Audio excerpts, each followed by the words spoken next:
Hello, bienvenue en 2021.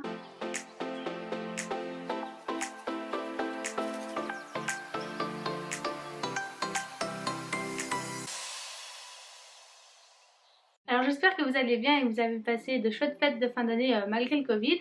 Alors je voulais vous retrouver aujourd'hui dans cette première vidéo pour l'année 2021 avec une petite vidéo face cam un peu style FAQ où je vais me poser, en fait j'ai choisi quelques questions auxquelles je vais répondre pour que vous en sachiez en fait un peu plus sur pourquoi j'ai voulu lancer cette chaîne, qu'est-ce que vous allez retrouver, quel est le sujet principal, etc.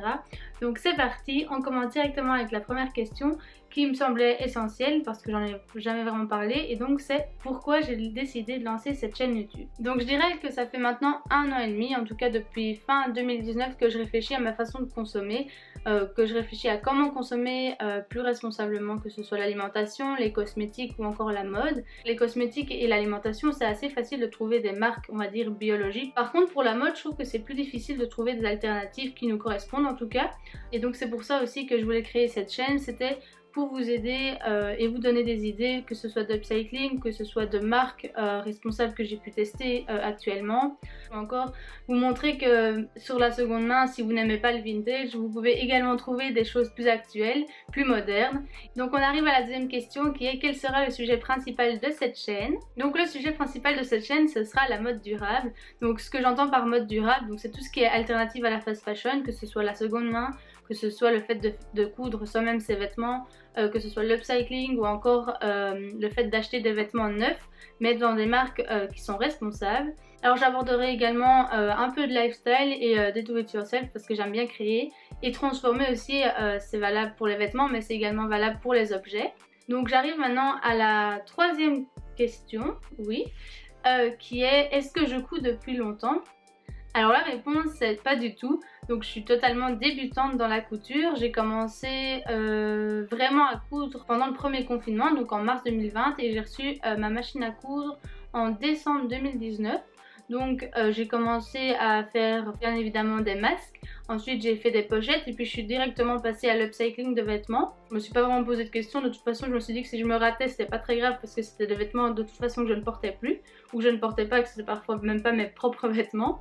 Donc pour ça, si vous avez un peu peur de vous lancer, je vous dis lancez-vous.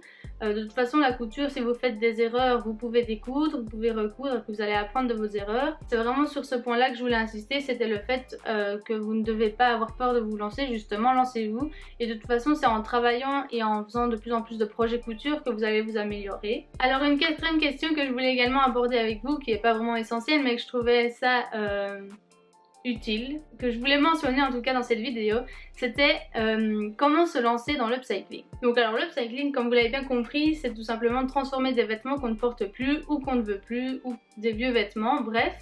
Mais pour savoir ce que vous ne portez plus, pour pouvoir modifier ce que vous ne portez plus, il faut faire un tri. Je voulais aborder ça aujourd'hui avec vous parce que je trouve qu'en ce début d'année, c'est important de faire un tri. Ça permet vraiment de libérer sa garde-robe, donc de faire de l'espace, mais aussi de libérer son esprit, car ça permet en fait de voir ce qu'on a, ce qu'on aime porter, mais également de se séparer de tout ce que on ne porte plus, ce qu'on n'aime plus, ou alors pour des vêtements qu'on garde pour les situations au cas où, qui n'arrivent jamais clairement. Et c'est pour ça que je voulais aborder cette question, car j'aimerais bien faire un tri collectif. Donc j'aimerais bien trouver une date avec les personnes qui seraient intéressées de faire un tri dans leur garde-robe et de vous présenter les différentes étapes pour trier votre garde-robe, et ce serait selon la méthode de Marie Kondo. Donc je ne sais pas si vous connaissez le livre qui est La magie du rangement. Donc c'est un livre qui explique une vraie méthode de tri, que ce soit pour la garde-robe mais c'est aussi pour toute la maison. Et en fait j'ai fait cette méthode il y a 2 ans maintenant et ça m'a vraiment permis de comprendre qu'on avait beaucoup de vêtements qu'on ne portait plus, et donc je me suis dit que ça pourrait être chouette de faire un tri tous ensemble. Si vous êtes intéressés, je mettrai tout sur Insta, d'ailleurs je mets mon Insta juste ici. Donc je vous partagerai les différentes étapes en story. Si ça vous intéresse, ça arrivera prochainement sur ma page Insta, et voilà. Donc la dernière question que je voulais aborder, bon, c'est pas vraiment une question, c'est plus un point que je voulais aborder, c'était les objectifs de la chaîne. Qu'est-ce que vous allez pouvoir retrouver sur la chaîne? Tout simplement, ce sera encore d'autres idées d'upcycling, ce sera des projets couture, également des hauls seconde main. D'ailleurs il y en a un qui va bientôt arriver. Ce sera également des sujets ou des problématiques que je vais aborder sur ce que je sais, si ça peut vous aider. Donc par exemple quelle certification à laquelle on peut se fier, ou encore quelle matière privilégier lorsqu'on achète des vêtements. Donc voilà, c'est vraiment tous des sujets en lien avec la mode durable. Bon, je vous parlerai peut-être aussi d'autres sujets comme je l'ai dit, plus lifestyle ou do it yourself, mais ça on verra plus tard. J'espère que la vidéo vous a plu. Si vous avez des questions ou des suggestions ou peu importe, vous pouvez me les laisser en commentaire, je serai ravie d'y répondre et je vous dis à bientôt dans une prochaine vidéo. Bye!